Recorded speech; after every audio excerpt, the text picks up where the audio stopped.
తెనుగోళ్ళు ఇచ్చిన శిల్పక పండ్లు తేనె మామిడి పండ్లు తీయంగా తిందామె తీరొక్క పండ్లు చిలక నేరేడు పండ్లు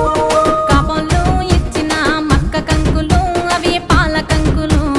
కాల్చుకొని తిందాము కందికాయలు పచ్చి పల్లికాయలు గుజారి గుజారి మామిళ్ళ కిందో నల్ల మామిళ్ళ కింద కుసుమరోళ్ళేసిన కుందన బొమ్మ అది కుందన బొమ్మ